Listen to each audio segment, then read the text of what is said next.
देख रहे हैं दी बोल्ड टॉपिक्स और मैं हूं आपके साथ आनंदमयी। बिहार सरकार बड़े स्तर पर निकालेगी भर्ती। बिहार सरकार के अनौपचारिक जानकारी के अनुसार सबसे अधिक शिक्षा विभाग में पद खाली हैं, वहीं दूसरे नंबर पर स्वास्थ्य विभाग है। कुल 4,72,976 रिक्त पदों की सूचना उपलब्ध हो गई है।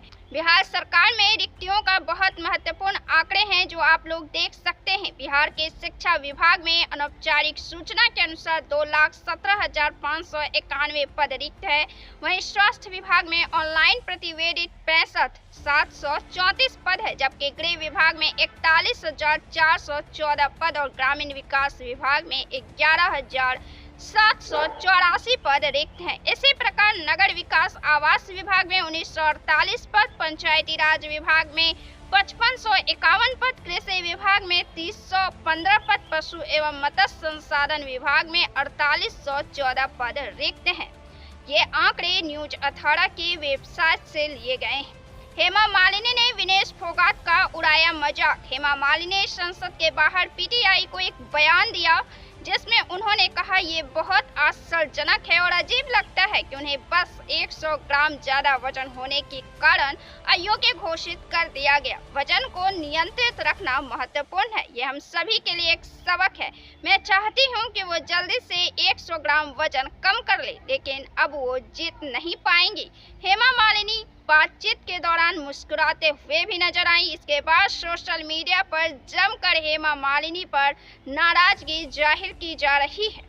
चंद्रयान से जुड़ी कहानियां पढ़ेंगे बच्चे। शिक्षा मंत्रालय के मुताबिक एनसीईआरटी की तीसरी और छठवीं कक्षा की सभी पाठ्य पुस्तकें बाजार में आ गई हैं।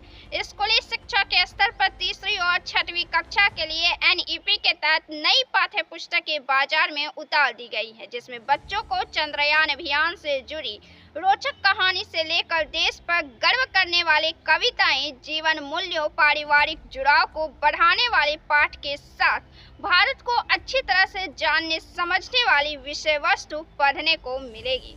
चंद्रयान 3 की टीम होगी सम्मानित। सरकार ने 33 राष्ट्रीय विज्ञान पुरस्कारों की घोषणा की है। इसमें युवा वैज्ञानिकों के लिए 18 विज्ञान युवा पुरस्कार, 13 विज्ञान श्री पुरस्कार और 1 विज्ञान टीम पुरस्कार शामिल है।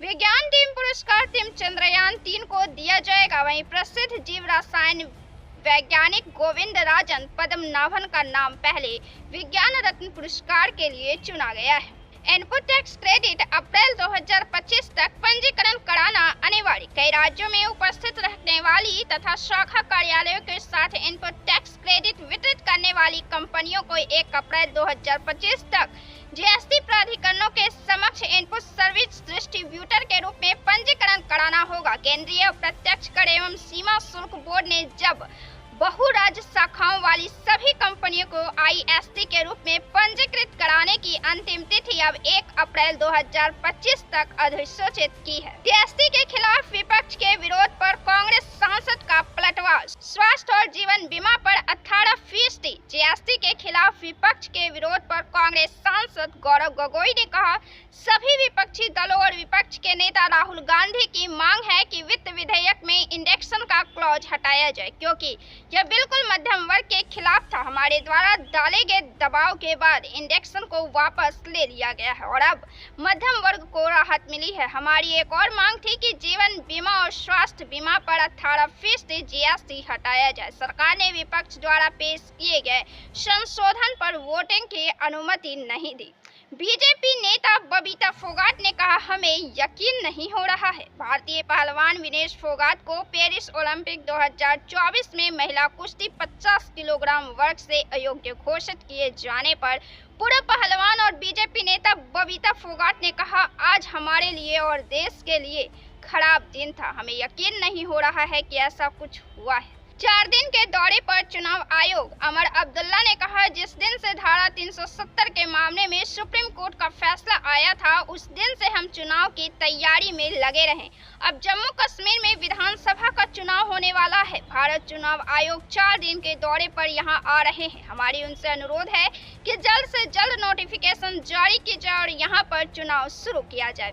हर घर तिरंगा अभियान। कैबिनेट मीटिंग के दौरान डिप्टी सीएम देवेंद्र फडणवीस और अजित पवार समेत कई मंत्री भी मौजूद रहे। मुख्यमंत्री एकनाथ शिंदे ने बैठक में फैसला लिया कि 9 अगस्त से महाराष्ट्र में हर घर तिरंगा अभियान चलाया जाएगा। इनमें स्वतंत्रता दिवस से लेकर बिना इजाजत पेड़ काटने पर 50,000 रुपए का जुर्माना लगाने को लेकर कई फैसले किए गए हैं। ज्योतिरादित्य सिंधिया की पूर्व सीट पर होगा चुनाव। मध्य प्रदेश में राज्यसभा की एक सीट पर 3 सितंबर को मतदान कराया जाएगा। केंद्रीय मंत्री ज्योतिरादित्य सिंधिया के लोकसभा से निर्वाचित होने के बाद यह सीट रिक्त हो गई है। मध्य प्रदेश में सीएम की खास पेशकश। मुख्यमंत्री मोहन यादव ने बताया कि आगामी स्वतंत्रता दिवस पर प्रदेश में 15 दिनों तक हर घर तिरंगा अभियान चलाया जाएगा। अभियान से आम जनों को भी जुड़ने की अपील की जाएगी। उन्होंने कहा, प्रदेश भर में लोग घर घर तिरंगा फहराए कार्यक्रम को सफल बनाने के लिए सरकार पूरी तरह सहयोग करेगी। पहली बार 15 अगस्त पर होने वाले कार्यक्रमों के लिए 55 जिलों में पुलिस बैंड उपलब्ध कराए गए हैं। नगर स्तर पर होने वाले कार्यक्रमों में नगरीय प्रशासन मंत्री और पंचायत स्तर पर होने वाले कार्यक्रमों में पंचायत मंत्री हिस्सा लेंगे।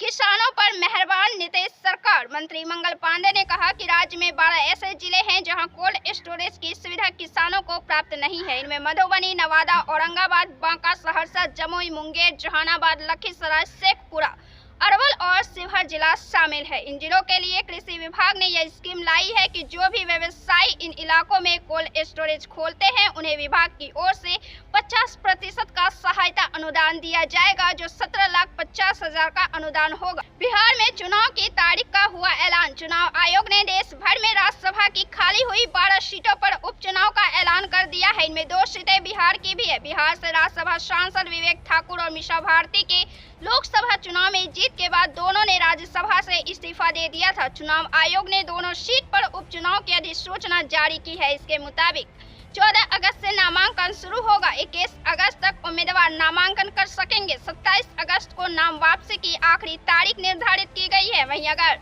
मतदान की नौबत आती है तो 3 सितंबर को वोटिंग होगी और उसी दिन रिजल्ट घोषित होगा। बिहार के एक शख्स ने मुकेश अंबानी पर किया केस। बिहार के मुजफ्फरपुर से एक रोचक मामला सामने आया है। टेलीकॉम कंपनी रिलायंस जियो द्वारा बिना किसी नोटिस या सूचना के सिम बंद किए जाने पर ग्राहक ने कंपनी पर केस दर्ज कर दिया है। ग्राहक ने कंपनी के मालिक मुकेश अंबानी से 10.30 लाख रुपए का हर्जाना भी मांगा है। यही नहीं, जिला उपभोक्ता फोरम ने इस शिकायत पर संज्ञान लेते हुए अंबानी और जियो के एक अन्य अधिकारी को नोटिस जारी किया है। दोनों को 29 अक्टूबर को फोरम के सामने सशरीर उपस्थित होने को कहा गया है। बिहार पहुंची केरल की टीम। राज्य में 43 लाख से अधिक स्मार्ट प्रीपेड मीटर इंस्टॉल करके बिहार पूरे देश में दूसरे राज्यों के लिए नजीर बन चुका है। यही वजह है कि दूसरे राज्यों के प्रतिनिधि बिहार आकर स्मार्ट प्रीपेड मीटर इंस्टॉलेशन से संबंधित पहलुओं को बारीकी से समझते हैं और अध्ययन करने में गहरी दिलचस्पी ले रहे हैं, ताकि अपने राज्यों में बिहार मॉडल से सीख कर स्मार्ट प्रीपेड मीटर इंस्टॉलेशन की प्रक्रिया को गति प्रदान कर सके। तो ऐसे ही